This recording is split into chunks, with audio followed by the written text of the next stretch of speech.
നിരവധി കഥാപാത്രങ്ങൾ നൽകി മലയാള സിനിമയിൽ തുടരുന്ന നടനാണ് അശോകൻ. നഷ്ടപ്പെട്ടു പോയ സിനിമകൾ ഉണ്ടായിട്ടുണ്ട് എന്നും അതിൽ കുറ്റബോധം തോന്നിയിട്ടുണ്ടെന്നും പറയുകയാണ് നടൻ ഇപ്പോൾ.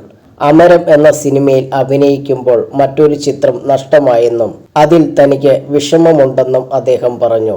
എന്നാൽ ചില പടങ്ങൾ നഷ്ടപ്പെടുമ്പോൾ നന്നായെന്ന് തോന്നിയിട്ടുണ്ടെന്നും അമരം എന്ന സിനിമ അപ്രതീക്ഷിതമായിട്ട് വന്ന ലോട്ടറിയാണെന്നും അശോകൻ കൂട്ടിച്ചേർക്കുന്നു. ഒറിജിനൽസിന് നൽകിയ അഭിമുഖത്തിൽ സംസാരിക്കുകയായിരുന്നു അദ്ദേഹം.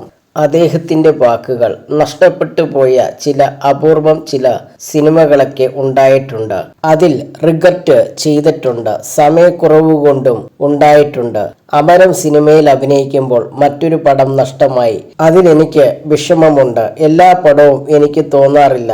ചില സിനിമകൾ പോകുമ്പോൾ നന്നായെന്ന് തോന്നാറുണ്ട്. അത് പല പടങ്ങളുടെയും കാര്യത്തിൽ തോന്നാറുണ്ട്. എന്നാൽ ചില പടങ്ങളിൽ വിഷമം തോന്നാറുണ്ട്. മനുഷ്യരല്ലേ, നമുക്കിഷ്ടപ്പെട്ട പടങ്ങളോ അല്ലെങ്കിൽ സെറ്റ് ടീം ഓക്കെ ആകുമ്പോൾ വിഷമം ഉണ്ടാകാറുണ്ട്. അപ്രതീക്ഷിതമായിട്ട് വന്ന ലോട്ടറിയാണ് അമരം എന്ന സിനിമ. അത് മറ്റൊരാൾക്ക് വേണ്ടി തീരുമാനിച്ചതായിരുന്നു ആദ്യം. അയാളെ വെട്ടിയിട്ട് വന്നതൊന്നുമല്ല. ഞാൻ അതിന്റെ ഡയറക്ടറും അങ്ങനെ ചെയ്യില്ല.